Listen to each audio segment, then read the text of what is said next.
Good evening, everybody. It is 8 o'clock on Thursday night, Eastern Standard Time. That means it's time for Treasure Tales. And I think we got a pretty good show for you tonight. We've got a couple real exciting fellas for you tonight. I think a lot of you may not know them, but you're in for a real treat tonight to meet these two guys.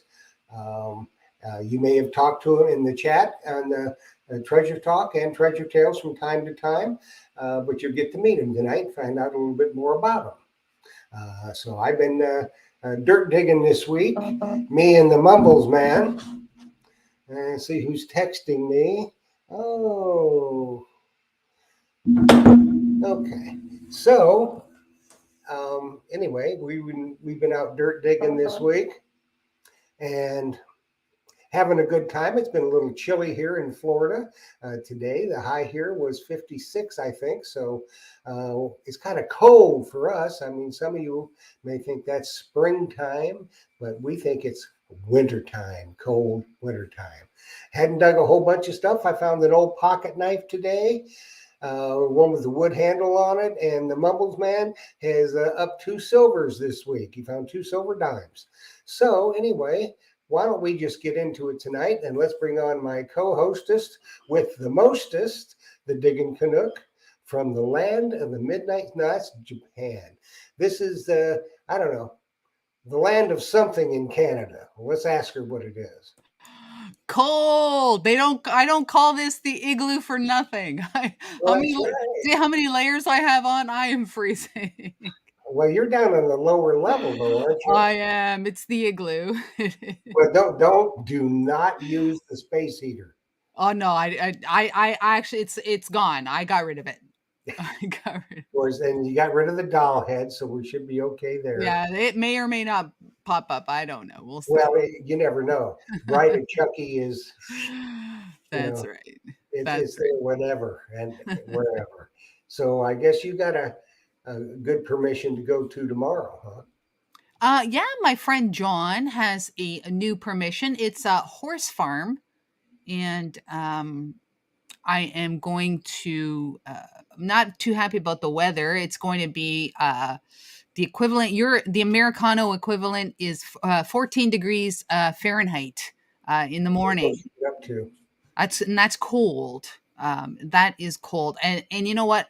I'm going to have like a ton of layers, but my fingertips. That's the problem with me is that my fingertips get really really cold, and I still haven't been able to find a good pair of gloves. But I actually did reach out to a couple Canadian companies that supply the lobster fishermen with their gloves. Mhm. So I'm hoping to get something. Well, yeah, something just to kind of keep you, maybe a hand warmer. So that's going to be the low in the morning. So what's it supposed to get up Yeah. to? Um, I think -1 of ours. -1 is around maybe 30 of yours. Well, if it's sunny and the wind's not blowing, that's doable. Yeah, okay. I guess you're going to do it anyway, so Yeah, yeah. you know. I mean, the minuses aren't too bad if there's no wind, to be quite honest. They're Well, we had very a little doable. bit of breeze, But out in the field, I don't know. We'll see. We'll see how it goes. so we were kind of cold sitting there eating lunch today. So it wasn't too bad when we were out digging. So you're going to use the Deus 2 tomorrow? I did. I charged it, and I was very very careful to charge the coil. I had it like you said the last week. You said to kind of just take it off, like tilt it. So I did that. I did that. I tilted it, and yeah, I'm gonna take the Deus 2, and for the first time, I'm going to be using my Excalibur wide blade Merlin. So we'll see how that goes. Well, that'll work real well. It'll be. I think that is probably the spade of choice for a field. Yeah. You know, Hmm. uh, I don't know how hard the ground's going to be. I think it'll be fine. I don't think we have not had like solid sub-zero temperatures for like a couple weeks, so I think it'll be okay. I think you probably be fine. And I tell you, we had a bunch of rain with that Nicole storm that came through, which was a Mhm. blessing because the places we were choosing to hunt, you couldn't even get the shovel in the ground. you know, Oh, you and mean dry. yeah, it was way, way hard being Mhm. dry. But Mhm. now, I mean, I use my Excalibur today. Mumbles Mhm. man uses his Merlin, and phew, just cuts through just like butter. Yeah, nice. It does. You know what? The Excalibur is a beautiful plug digging shovel. Beautiful plugs. Well, I guess in the Oh, sandy soil, perhaps not, but for the most part, digs really, really nice plugs. yeah. In sandy soil, I don't care what you're using, you're not going to get a good plug in sandy soil. Exactly. It's just not Exactly. going to happen. Hmm. But if you're Yeah. going into somebody's yard, for instance, either the hand digger or the Excalibur. Mine's the Cirque, Hmm. which I like very much. Hmm. Uh, you know, because I like that D handle. Do you have the serrations on both sides? Yep. Yeah, so do I. Beautiful. It's like it's surgical. Uh, oh, it's just Oh, beautiful when you dig a plug. Really nice. yeah, yeah, and it's not heavy. No. It's very well balanced. So in my mind, that's the premium shovel on the planet. I think, and the Hmm. hand digger as well. Hmm. So I'm just working on something now to try to mount my pinpointer on the shovel. I'm getting Oh. it rigged up a little bit. I just got to find me a better holster for the Oh. pinpointer. And Hmm. I'm not exactly sure what I want. Um, you Yeah, know, that the holster that comes with the MI6, you can't really mount it to anything because it just the way it's got like a spring clip. yeah, It I is. already ripped one of those off. I've got a couple of those, but I used another one uh, uh, on that. I just don't like because I like the little XP pouch. yeah, yeah, I don't It's have light. I don't have one. Um, but I didn't like having the pinpointer on it. Oh, I'd rather have it on the shovel because if I'm not dirt digging, I'm going to be beach hunting. When I'm on the beach, I don't use a pinpointer. there you go. So, I figured, just mount it to the shovel. And Hmm. that way it's less for me to have to tote around. So, That's true. uh, Hmm. you know, that's just me. Hmm. So, anyways, why don't we, let's go ahead and say hello to some people. All right. And let's go see if we can scroll up to the top. And the first one, obviously, was the Mumbles Man. And he's sitting right here on my couch. He's my guest this week for digging. There you go. And then we have one of our guests. Our first guest is in the chat. And then somebody else I know. Let's see. Robert Ridgway from Pinellas Park. It's going to be a chilly 70 down there. Hey, Robert, glad that you're with us tonight. And this one, Moose in New York. Tim from Long Island. Thanks, Tim, for joining us tonight. And Formerly known as Musini. that's right, Musinini, whatever. He's a very good sport with me butchering up his screen name. I tell I you. will always remember that. Moose in New York. Well, I try to, but I still say, oh, there's Musinini. Let's see. Mark Fiorella from the Garden Spot in New York, Buffalo. Actually, Buffalo is supposed to get hammered Friday, Saturday, and Sunday. They're supposed to get like over 3 feet of snow. Well, what he says, we are getting a dusting of snow to the tune of 4 to 5 feet. Yeah, they No say big it's deal. supposed to be crazy. Well, that's a pretty big deal to me. Yeah, it I is. remember because I grew up in Illinois, and I remember Mm. the snows. I do. Let's see.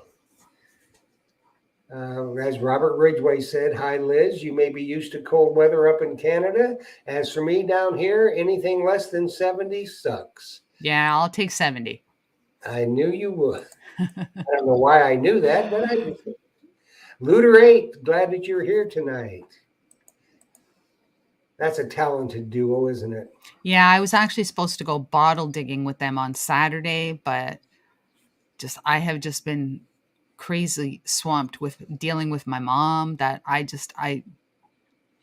Well, you know what? Your mama needs you, and you're a good daughter, Yeah. and mamas come first.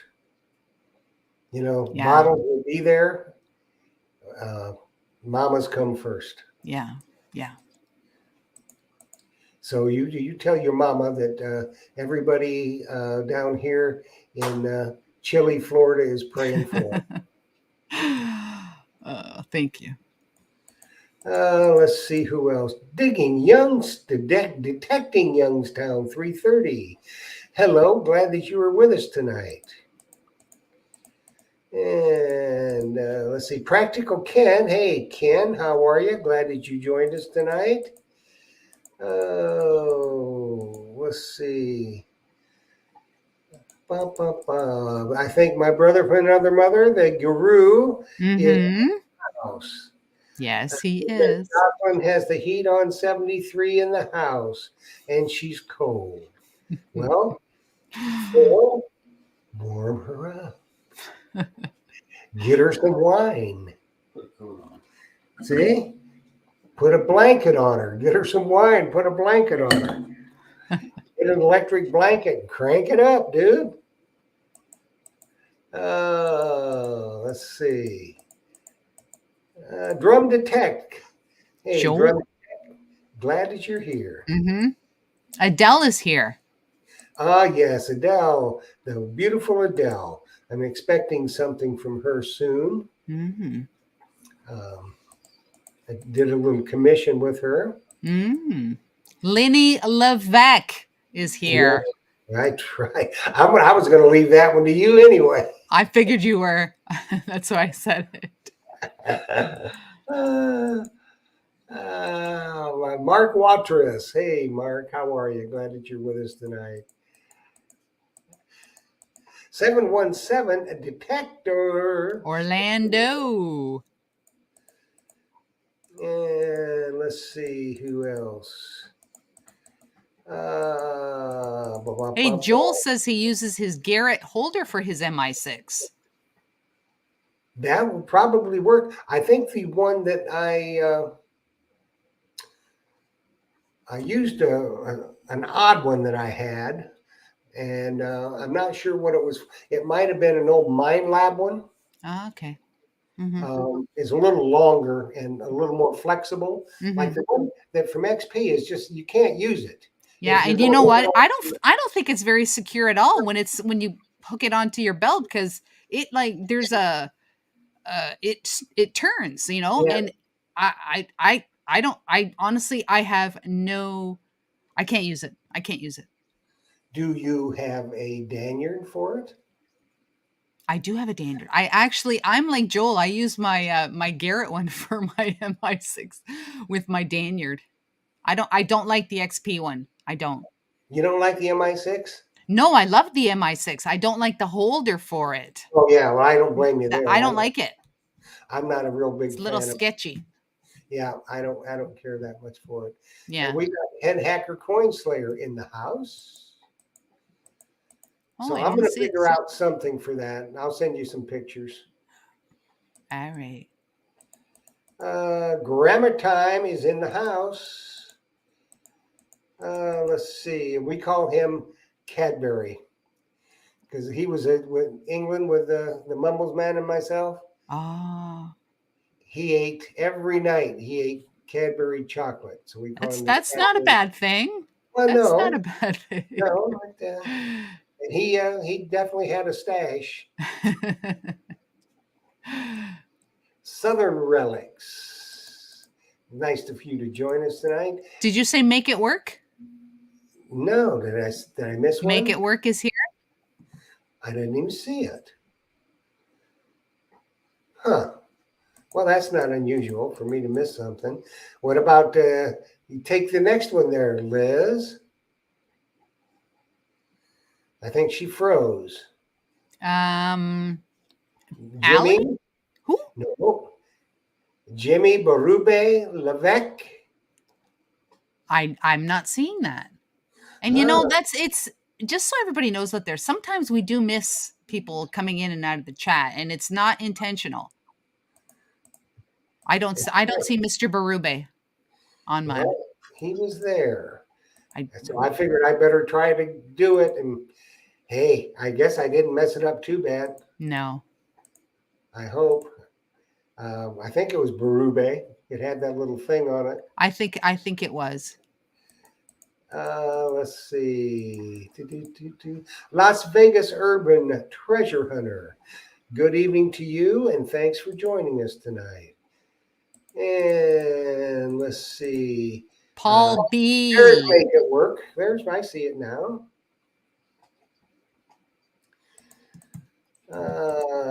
You said Paul B, right? Yeah. Paul, Yeah. glad that you're here. Pink. There's the Pink Power Alley. Yes.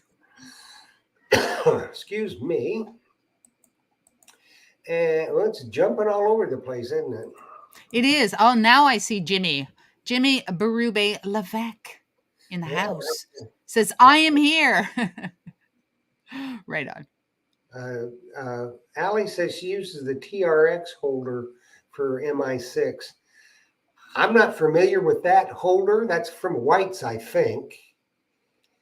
Okay. If it's, I need one that's a little more, a lot of them have the back of them Yes. is too stiff. I need Yes. one that kind of maybe mold a little bit, but and then it's kind of hard to get the pinpoint. I don't know. I'll get it worked out somehow. You might think of one of those 3D printed things to hold your pinpointer that just clips onto your shovel, and you just like do a one screw on it, and it's. Yeah, I saw you might think of that. Detector doodads. I don't know if that's something that I want or not. I don't know how secure I feel with it, and I really don't want to use a lanyard on it because that just gets in the way there. Ah, you don't. Okay. Not on the shovel, I don't think. Okay. But I don't know. I'm experimenting around with it.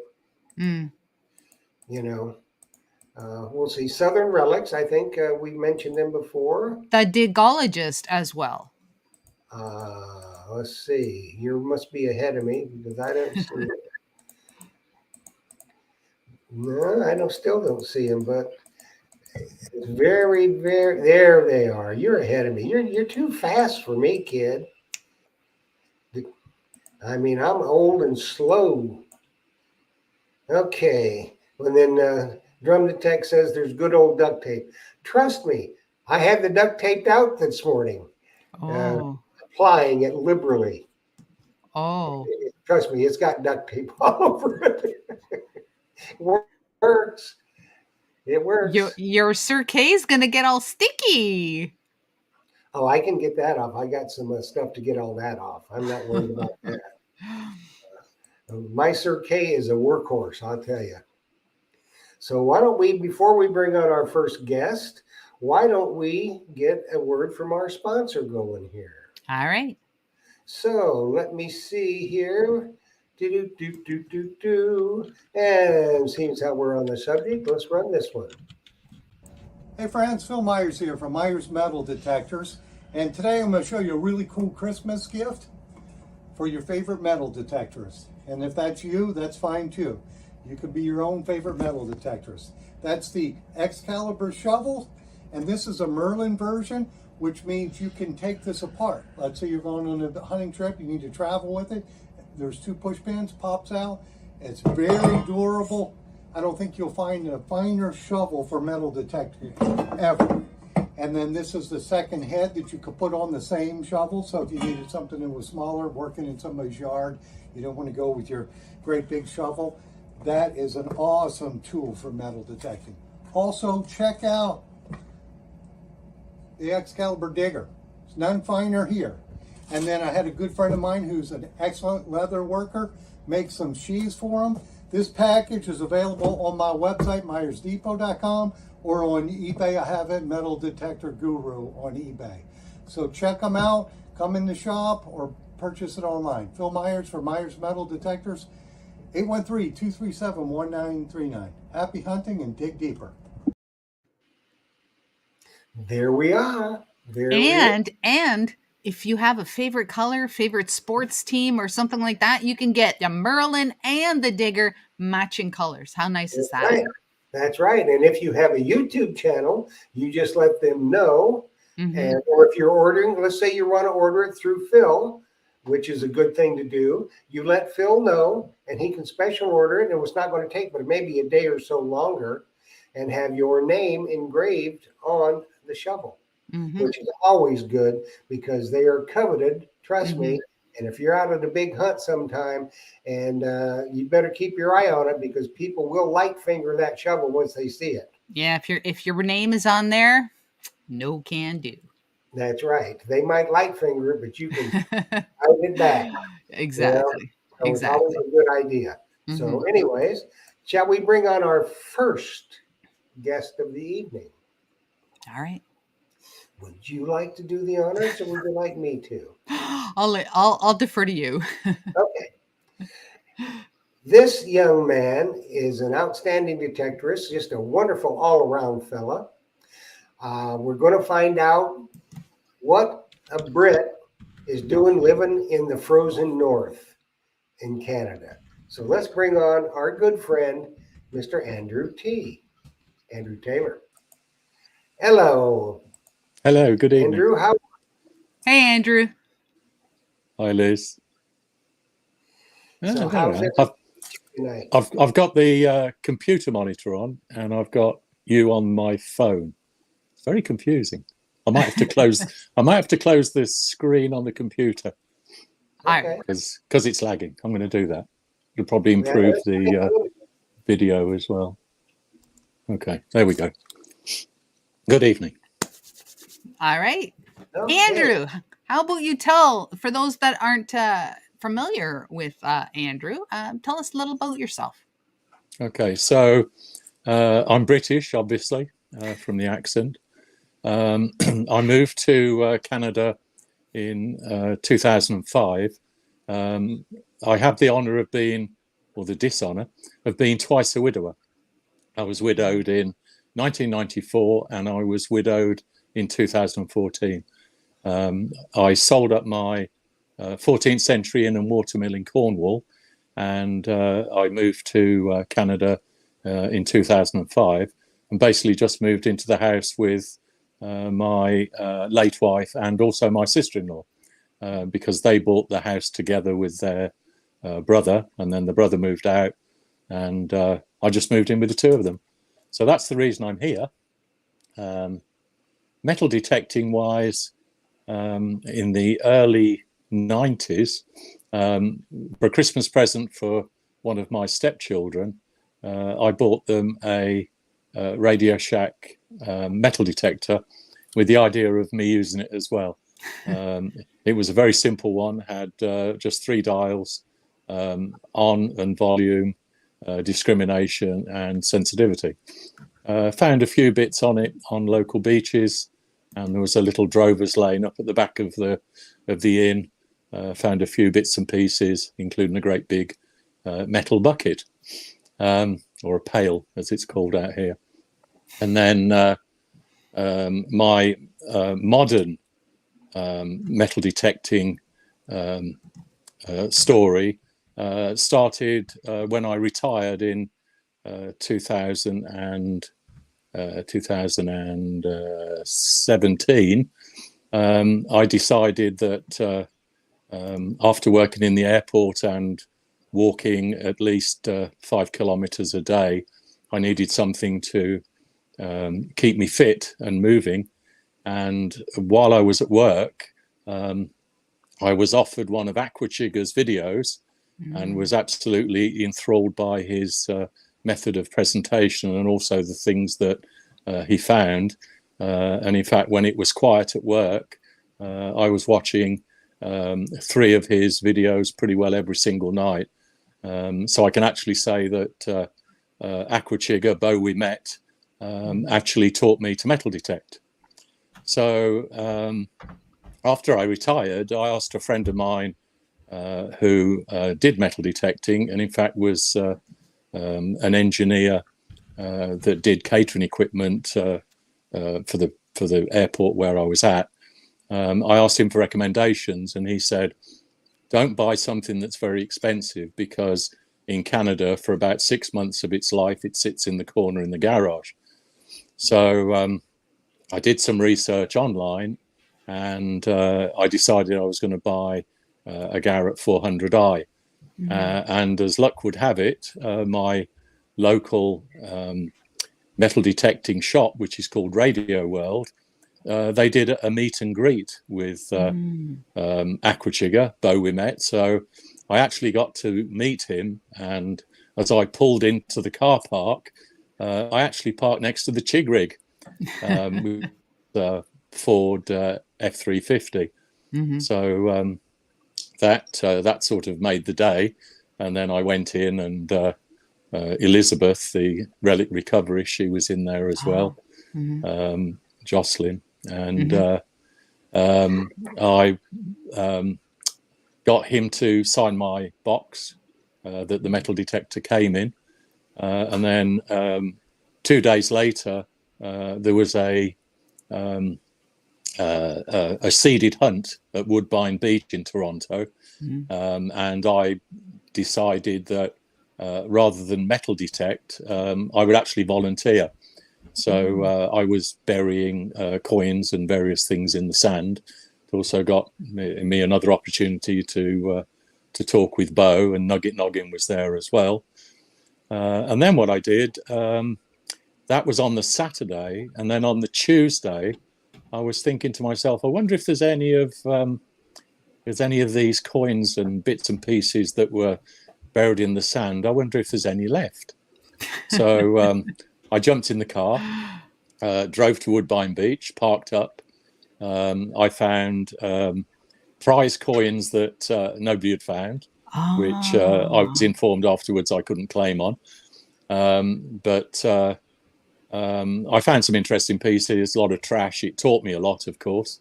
One of the things about beach detecting is that you find a lot of things, and the more that you do it, you know that if you find something that's, say, 79 on a Garrett 400, you know it's a pull tab. So I learnt lots from it. And then as the day went on, at 5 o'clock, they start charging for the car park. So I was on the way back to the car, and I thought, well, I might as well metal detect as I'm heading for the car. And that brings me very nicely to my first interesting find. So I was right by the car park where the toilet block was, and I got a nice signal, which was a high tone, and I knew that we were supposed to dig high tones. So I start digging this hole and I got a builder's shovel in those days, and I started digging the hole and couldn't find anything. So I kept digging and still couldn't find anything. So then, and I also had a very cheap pinpointer, which I actually bought this as it was supposed to be a Garrett, and that's what it was advertised on Facebook. And in those days, I didn't realize that $40 for a pinpointer would get you a Garrett. And of course, when it turned up, it wasn't the Garrett. So I found it difficult trying to pinpoint with it. You have to be absolutely right on top of whatever it is. So I'm digging this last hole, and I dig down and I can't find it. So then I start filling the hole back in, and then I thought, no, there's something there. I'm going to find it. So I dug down the hole, and eventually, about 14 inches below the surface, I find my first gold item, and it's 14 karat gold. On the back of it, it says that it's 14 karat, and a friend of mine said it's a sign for Om, which is sort of meditational thing. So that was my first gold. Sorry, Jeff, carry on. Wow. Well, usually the word I only use that when somebody says, "Would you like another glass of wine?" I go, Yes, yeah, I do the same. So that segues me very nicely into my next interesting find, which has also got a great story to it. I'm really one for telling stories. Well, you've got nice finds. So there was, I guess it was probably the year after I got my metal detector, and after doing a lot of beach detecting in Ontario, I decided I'd drive down to Lake Erie. So it was on a very cold, windy Thanksgiving weekend, and I think it was on the Saturday. So I went to a place called Nickel Beach. It was absolutely deserted, and there's sand dunes at the back of it. So I'm walking along the sand dunes, and this gold and my hands are shaking. My gold and diamond bracelet is actually sticking out of the sand, glinting in the sunlight. I mean, it couldn't have been any more noticeable. Wow. So I waved the metal detector over it, like just for fun, and then plucked it out of the sand, and then I brought it home and left it on the side of my sir. And then We have a question for you too, Andrew. Yeah. From Myers Metal Detectors. He wants to know where you got that cool hat. Yeah, that's a cool hat, isn't it? Well, I was very lucky to have won the. What does it say? What does it say? Myers, and Oh. it says make the beach clean again. Myers Metal Detectors, Tampa, Florida. And I was very lucky to win that in one of the giveaways. And I was also going to segue into this, and I'll say that's coming right there. If nobody has got one of these, they should get one, even if you have to pay for one. They are so useful. They have like a little carabiner ring on them, and you just attach it to your the clip things. I've got like a small bag, and it's got carabiner things all over it. And you just clip it on, and it's right there just whenever you need it to wash your hands or to wash your finds. It's a great addition. Anyway, to carry on. So this thing's been sitting on top of my dresser for months, and I'm watching a Michael Oliver video, and he's a metal detectorist in Australia, for those that don't know. But most of the stuff he does is water detecting. So he's on this recovery, and he says, I've come to find this $14,000 golden Cartier bracelet. So he's looking for it. A guy walks down the lane and says, hi, are you looking for something? And he said, yeah. So I'm looking for the owner's bracelet that she dropped. And he said, oh, I found that this morning. So he said, well, I've driven an hour and a half to get here. I wish somebody had told me. So anyway, he went and found the owner, and they show a close-up of the bracelet, and it's absolutely identical to mine. So I quickly looked up on the internet, Cartier gold and diamond bracelet, and the only difference is that whereas mine is absolutely 100% a fake, this one just closes together like that, whereas the real one has a captive screw and a gold-plated screwdriver to undo it. So once you put it on, it shouldn't come off. And the woman that dropped it, she said, well, I knew it was loose, and I thought I'd do it when I went back to the house.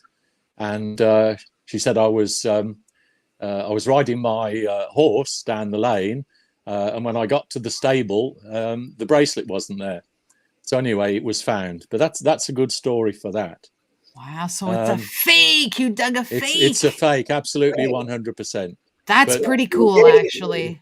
But it's the $20 fake and the $14,000 story. That's right. So I guess time's running on. So I should quickly run on to Detectival, because that was one of the reasons that Jeff asked me. Incidentally, you're talking about his Excalibur shovels. If anybody is ever on the fence about buying one of these, they are absolutely fantastic. 2 pieces, come apart. I did a apprenticeship for a knife maker, and I can tell that it's tempered and hardened and tempered steel. It rings like a bell, but this thing will cut through absolutely anything. And one of the things which, anyway, digging Canuck red, by the way, is the color. Right. One of the things which I found useful for it is if you've got any deep-seated weeds in your garden, I use it for gardening as well. This thing will cut out thistles and also any deep-rooted weeds, basically. But it's just fantastic. It's so pleasant to use. And the first time I took it down to the beach, I wanted to try the serrations out. So I actually sawed through some roots that were sticking out of the beach. The only thing I find when I went to Detectable, this is great for cutting plugs, but I want to get the wide one, the wide blade, which will fit onto my handle, because I think it'll be easier on the beach. And I know that Liz said in the green room, I wonder why Andrew uses a shovel, and I guess instead of a scoop. Well, the reason is that I've never had a scoop, and they're pretty expensive. And I've always used a builder's shovel, and I've used that on the beach, the Merlin, and it does work, but it doesn't remove a great deal of soil. So I think with the using the wide blade with it, I think it'll work a treat. But also, quickly coming on from, because time's running out, I found this on a beach. It's silver. It took me a long Here time in Canada? No, this was in England. Oh, okay. It was like a few days after Detectable. My Detectable experience itself, I've never detected in the field before, so I was so looking forward to it. And the first day was absolute disaster. It was so muddy. It was really hard work, and the first thing I found was a screw, and the last thing I found was a screw, and I found a lot of junk in between. So my first day was very disappointing. That was until I got back to the area where the big marquee was and where raffles and things were. And when the raffle was being done, Dilek was there from Nocta Macro, or Nocta as they're called now. So I thought, well, this is a good opportunity to go and say hello. So after she'd done all of the presentations of all of the prizes, because they were the main sponsor, I rushed over to the side of the stage and caught her just as she was leaving the marquee. And I tapped her on the shoulder and said, "Oh, Dilek." And she looked, and I said, "Can I just say hello?" And she looked at me like a deer in headlights. And I said, "I'm a big fan of Nocta, and I said, a big fan of you because I see you on Treasure Talk in the United States." And she said, "Oh yeah." I said, "Well, you know Jeff Moen?" And she said, "Oh yeah, of course I do." I said, "Well, I'm just a fan. I don't want to keep you, but I just wanted to say hello." And she said, "Oh, thank you, and thank you for the kind words." And then off she went. And then straight on from that, I was drinking a pint, and I happened to overhear somebody saying that Chris from Addicted to Bleeps was there. Well, he is also one of my very, very big. I'm a big fan of his.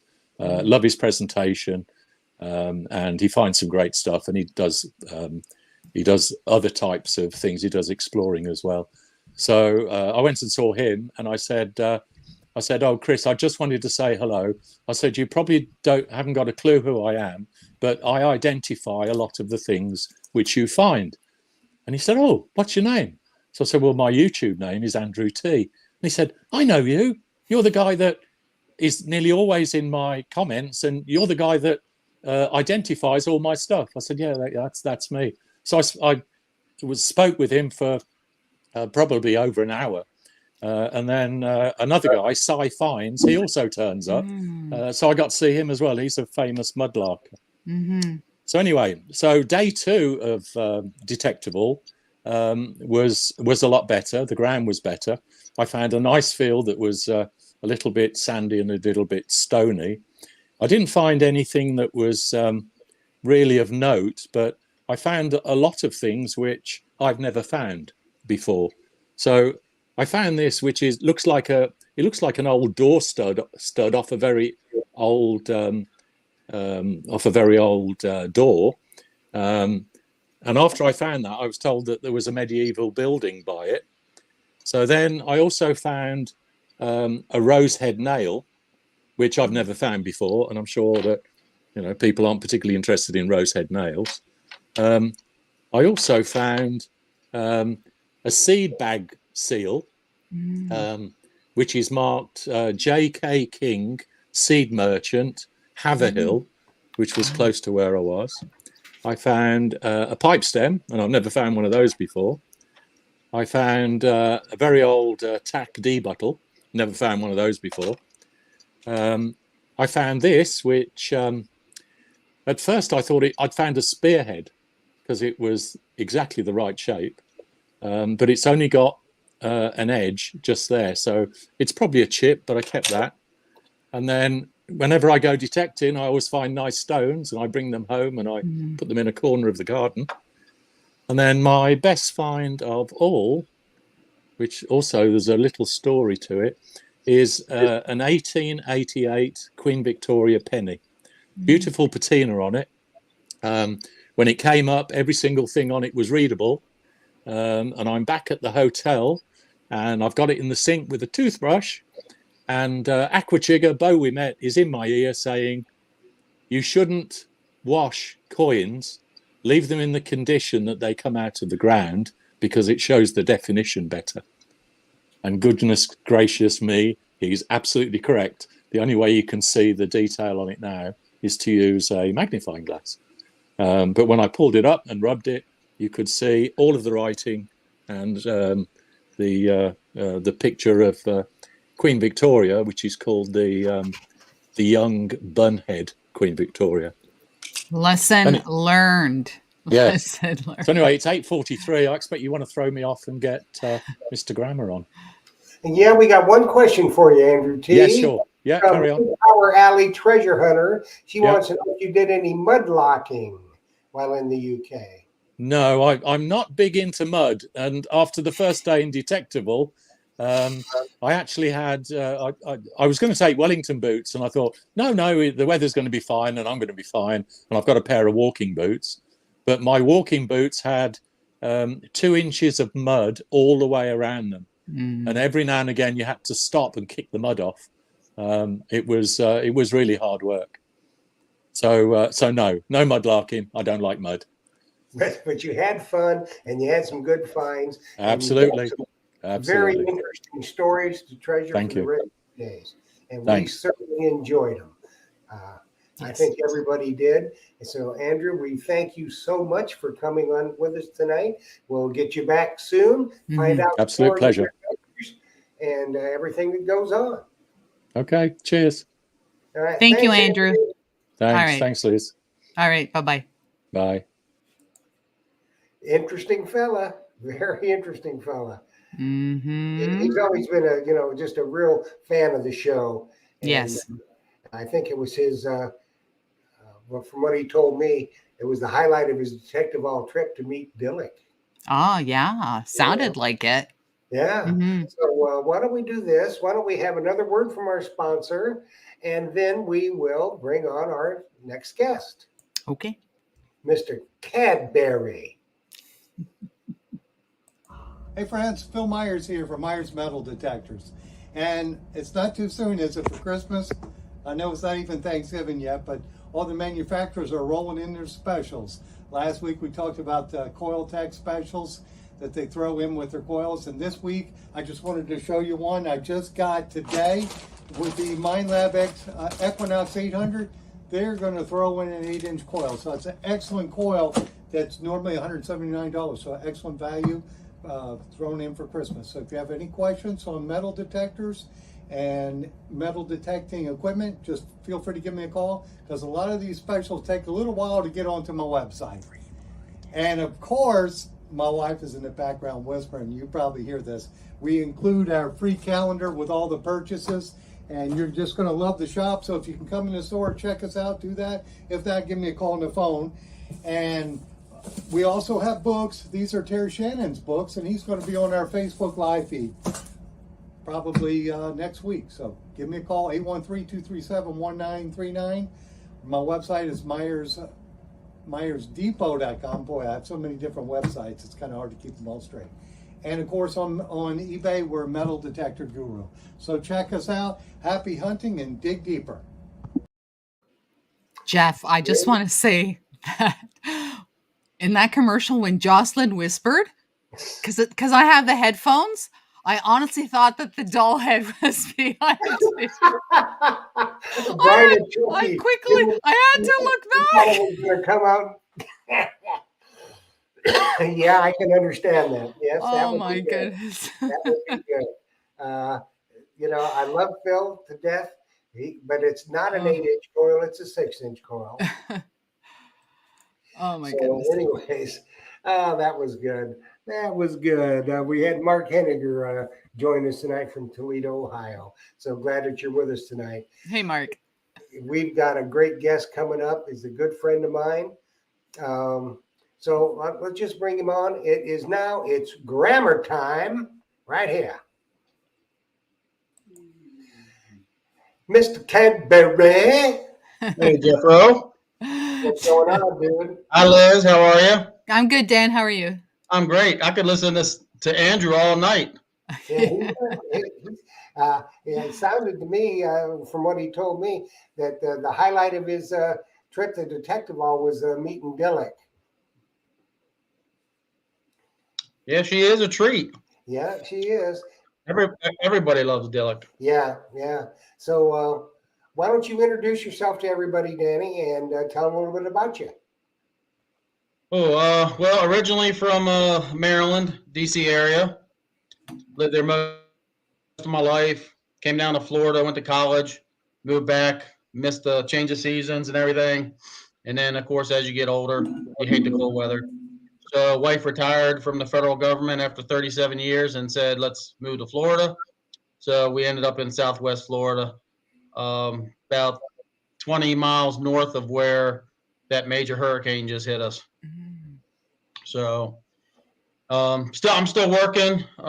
Wife's retired, but I'm still working down there. So this year I haven't detected as much as I would like to because I've been out on the road traveling. We've had a couple big projects. I was just looking at my Marriott app today, and I think I've been on the road 140 nights this year, or something like that. Oh, that's a lot. So a little too much. So I've been trying to pick and choose, trying to take my detector on a couple trips.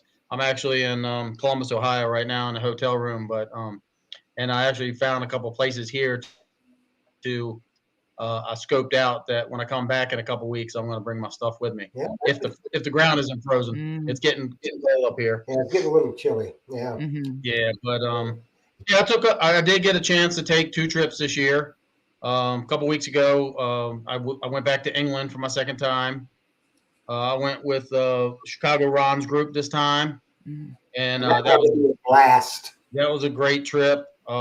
Ron really takes care of his people in the barn. It was really enjoyable. The weather was really good. I had a really good time. Met some really good people. Got to know some people a lot better than I knew them before, and I ended up coming out with a beautiful 2,000-year-old Roman bronze coin. Ooh. And from what I hear over there, it's one of the nicer ones that they've ever dug. Now you were using really good shape too, weren't you, Danny? Yeah, Madeas too. Yep. Yep. It did great over there. I found another hammer short cross while I was there, and in England, you never know what you're going to find. That's true. You find tons of different things. So for people that have never been, I recommend it. I'm gonna stay on the yearly trip now.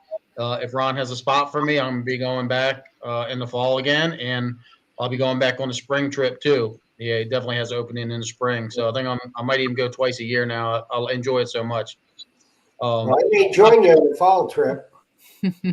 Yeah, I've been detecting for 15 years, and I just love the history there. Where we're at, and where the group kind of hunts, for people that don't know, is in Colchester, so it's about 2.5 hours east of London, closer to the coast and farmland. So it's kind of rural, but all the buildings are super old. The churches that you see are just amazing.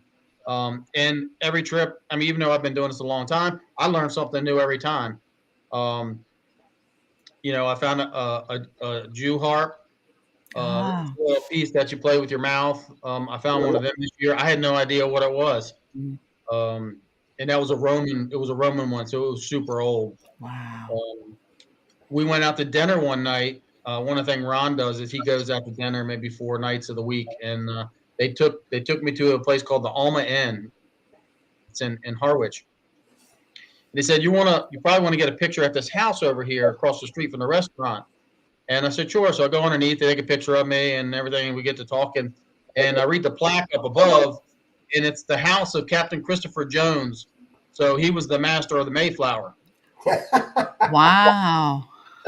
It is amazing. Apparently, yeah. So you don't think anything of it there, but the history's everywhere. Yeah. So right there in the little harbor where the restaurant is in Harwich is where they made the Mayflower. Wow. Did you have some cauliflower soup or? No, I had amazing steak in there. But when we go inside, and this is even more amazing. We go in, and I'll end up posting a picture of this. We go in to have dinner, and we have a special room. I think we had 8 of us in our group that night. There's a beautiful old wooden table.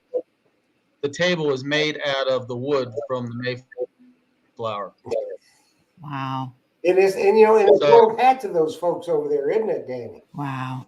Yeah, and they're just over there, drinking pints off of it, Yeah.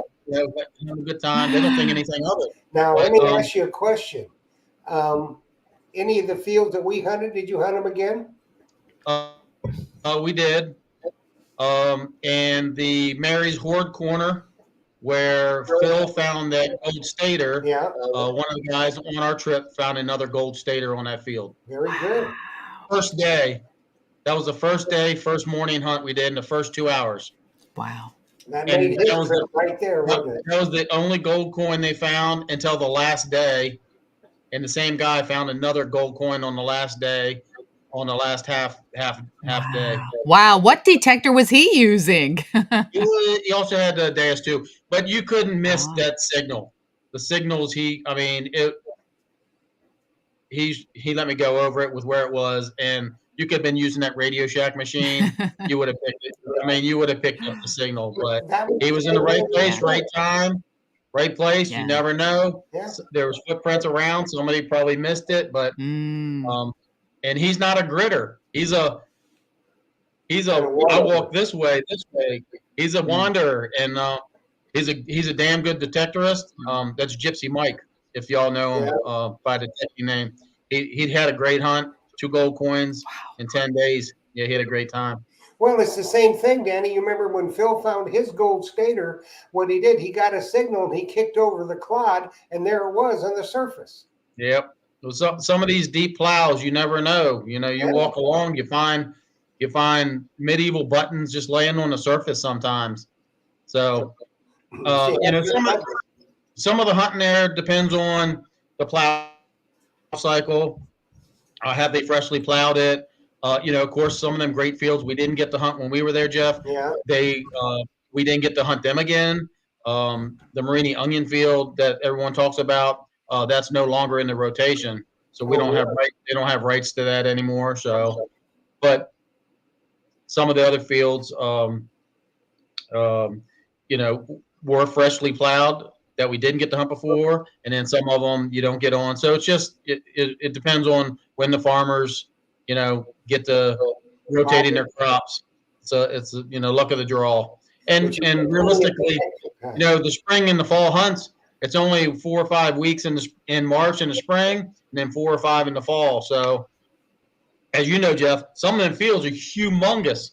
Yeah. So even if you have 8 people there for 6 hours for half a day, you're never nearly touching it, even if even if it's not plowed. So Yeah. there's so much to find there. Yeah, it's just I just love it over there. The weather's not always great.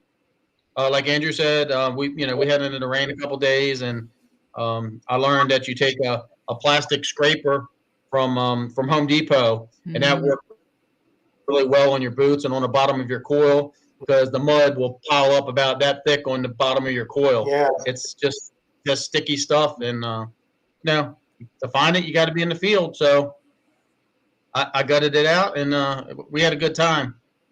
So that was another really good trip. And then I also went in end of July, beginning of August. I went on that gold prospecting trip to Nome. Oh yeah, that's right. You did. Oh. With the Chuck Smalley trip he had, and there was a plethora of talent there. You had Chicago Ron was there, Ronnie DeGhetto from the Gold Digger, L Digger, another YouTube guy, Mm-hmm. Mark Hoover, Gary Penta, and then I think there was a couple goofballs I think named KG and Ringy were there. Yeah. So that was a good time. We had a good time. I mean, if you've never done it, it's neat. It's beautiful. It's very remote. The birds, the animals, and everything that you see, muskox all over the camp. They give you ATVs to ride around in to get around camp, and basically what it is, it's on Anvil Creek, which is the richest gold strike in the world, where they found more gold than anywhere, and they take the tailing piles and they bring bulldozers in to kind of flatten them out for you, the old tailing piles, and you get to detect there to find the big nuggets. And then there's also other options you can do. You can do some high banking or sluicing where they have piles of dirt. You can shovel in and sift it and pan and stuff. So there's lots of different things you can do there. They offer fishing. Some of the guys went fishing and caught. There's 3 or 4 or 5 species of salmon. Um, Halibut. yeah, just no, there wasn't halibut. There was not sturgeon. One of the other ones from Canada area. I'll think of it in a minute, but it was another really big fish, a 45, 46-inch, fish. Muskie? Uh, Muskie? no, it wasn't musky. I'll think of it. But yeah, they caught some of that, brought it back in, real white flaky fish. Ate it for dinner. Same kind of thing. They have a cabin there, and they prepare all your meals for you there every night, breakfast, lunch. It's really hard digging because it's all stone, right? It's all rock from the tailing piles. So the digging in there, it's really tough. It's harder, a lot harder than the England digging in the dirt. But it was fun, enjoyable. I It's don't a know about different kind of hunting, right? what's that? It's a different kind of metal detecting hunting. Yeah, yep. And some guys found some really nice nuggets. Yeah. I found a couple really small ones. I didn't do any high banking or sluicing because I wanted to go big or go home. Find a big nugget. Last year, Massachusetts Mike found a really big nugget. A $60,000 nugget. Woo. So they are still there. They're in the tailing piles. They've been sitting around for 100 years. Yeah. Haven't been touched. So if nobody's done any trips like that, or like Andrew saying, detective all, they're great. You meet great people. The detecting community in a whole is awesome. The people, are awesome. When you hear the big names like KG and Ringy or Chicago Ron, they're all very approachable. They're normal people just like us. So if anybody has any questions for what they do or how they go about things or anything, they're really approachable. Just reach out to them online. I'm sure Liz is the same way. She's become a celebrity herself now. Oh, come on. Right. She is. And Yeah, people love her. Chicago Ron is just, he's a fantastic fella. Yeah. He's really a nice guy. And, people think that he's way up here. But when you're on that trip with him, he's out there digging in the dirt, or he Yeah. may be making you an egg sandwich. That's Oh, just yeah. the guy he is. And his Yep. wife, Gretchen, is just a fantastic lady. Yeah, I didn't know Ron very well before this, and Gretchen was on the trip with us also. and they're both super awesome people. So he's also now that he just retired from Chicago Fire Department, he's running some Aruba hunts also. That's what he So told me the other day. yeah, so he's getting into that. I think most of them are full this year. I think they're in March. On his website, he's got the openings, but he rents a place for a month, I believe, and then it's got 4 or 5 bedrooms, That's what he and told me, 4 bedrooms. So, yeah. and they're And and it's all taken care of. They pick you up at the airport. You don't have to have a car. They know all the places to go eat. You can go detect in the morning at the beach, and if the wives don't want to detect, they can go shopping. There's no pressure to do anything. You can just hang out and have vacation if you want to go detect, and they do really well at the beach. So some people want to know the typical day, like say they're going to England over in the Colchester area where we were, and they're going to Chicago. Ron, what's a day look like? Typical day: get up at 6, you have breakfast at 7. There's it's not a made breakfast there. They have cereal. They have um, muffins and bagels and everything, anything you want. If you want, buy some eggs at the store and cook that yourself. Ron's not cooking the breakfasts for you. Then you get all that ready, and then you make your lunch there. You make your sandwiches. They provide the meats and the cheeses, peanut butter and jelly, or whatever you want. They don't have Concord grape there, so you have to bring that over. So I brought a couple bottles for the group this year. And you make your lunch there, and he packs it, puts everything in the van. Then we go out to the first spot. So usually at the first spot by 7:30, 7:45. You'll do a half a day there, depending on how you like it. Do you want to go somewhere else? They talk as a team. He looks at the places ahead of time because he's there for a month. Or this time he did, I think, 4 hunts of 10 days or 3. He was there for 3 10-day hunts with 3 different groups, 3 or 4. So he knows which farms are ready to go, which ones haven't been plowed yet. And he knows all that ahead of time, so he knows what's available, what's produced in the past, if there's another group there where they're going. So it's kind of up to the group to decide where you want to go. You decide as a group. You can split up sometimes, half the group on one, half the group on another. Some of the farms have maybe 2 fields, 2 big fields. Some of the farms have 10 fields. Just crazy. Like one of the farms we went on.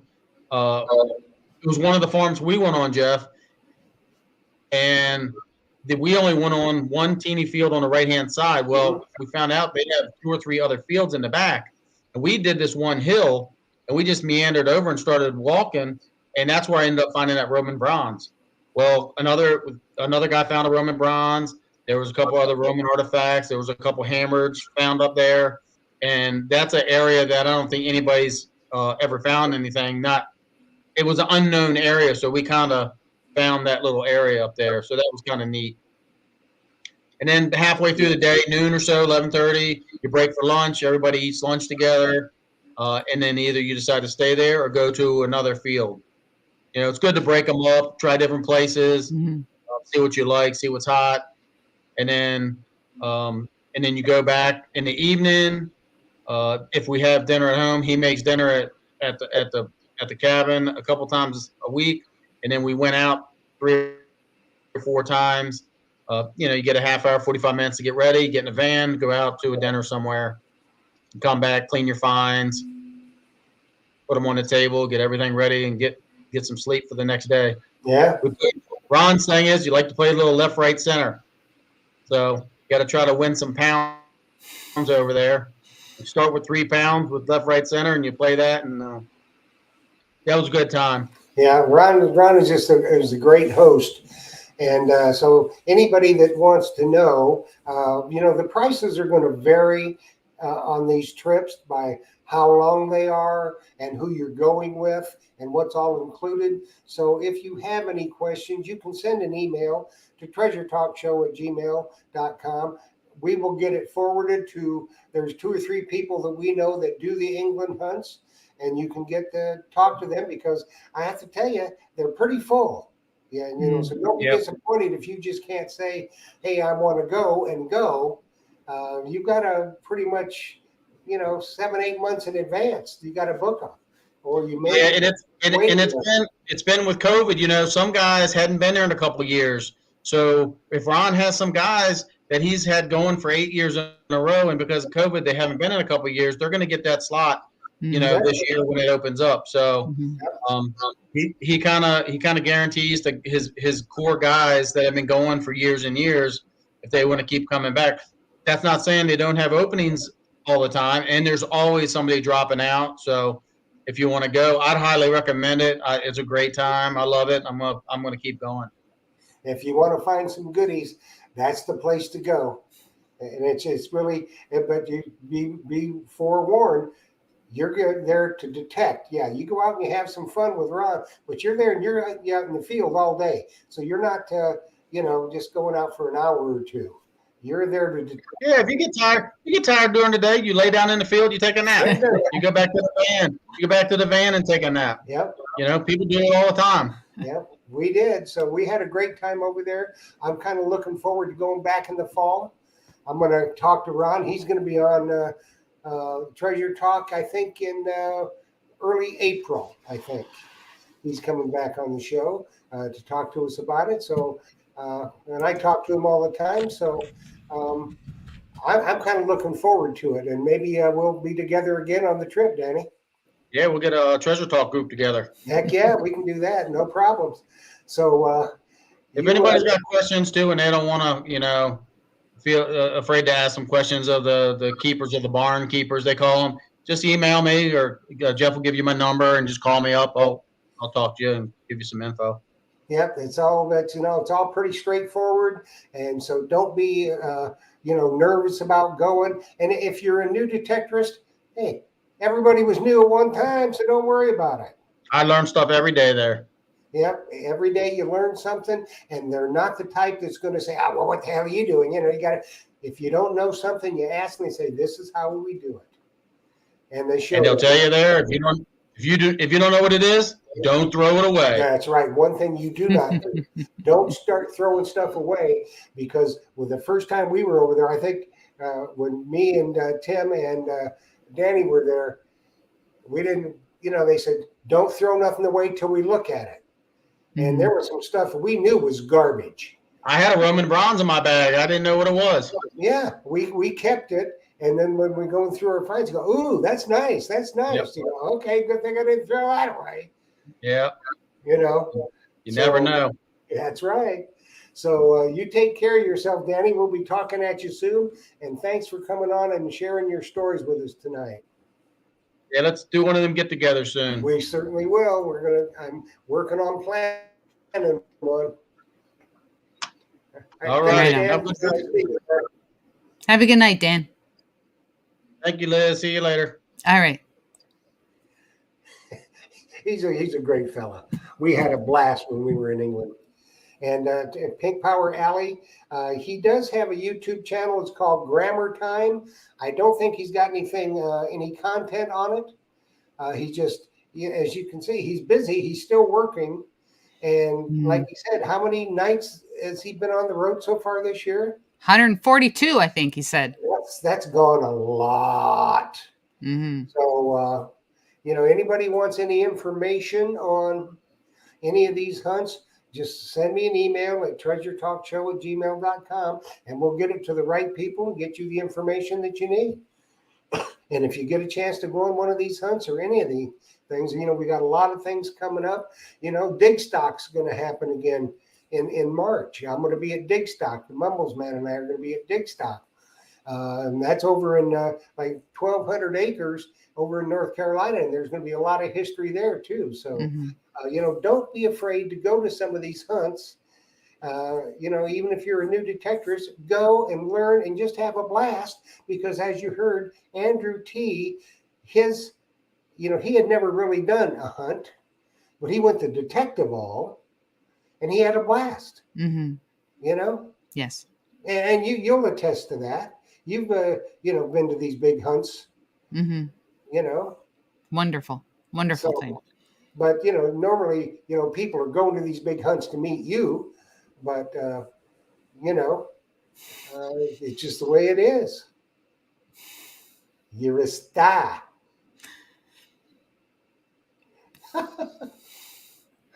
Oh, I think we got to get out of here. I think so. Yeah, there we go. So everybody, thanks much for joining us tonight. We've run over a little bit tonight, but that's okay. Yes. We are the keepers of the watch, and we can do whatever we want to, can't we? Yes, sir. Yes, Within sir. reason. Yeah. Within reason. Yeah. Everybody, thanks for joining us tonight. Liz, thanks for being you. Thank you for having me. Well, I always want you. Always. Always. So, everybody, we'll see you Monday night on Treasure Talk, where Detector Pro, Carter Pennington, the man that makes the Gray Ghost headphones and that great Gray Ghost pouch, will be our guest. And always remember now, we're not on Facebook, so if you want to get entered for the giveaway, and what the giveaway is going to be Monday night on Treasure Talk is going to be a set of Gray Ghost headphones of your choice. Could be for the Deus, Garrett, Mind Lab, the detector you have. Gray Ghost makes headphones for it, so you'll get a set of headphones of your choice. But you have to find the YouTube video. You have to be a member of Treasure Talk YouTube, and you have to be tuned in to win. So go find that video, get entered, and make sure you watch the show. You might win a set of headphones. I know people win stuff all the time, don't they, Liz? Yeah, right there. But she got a rum cup.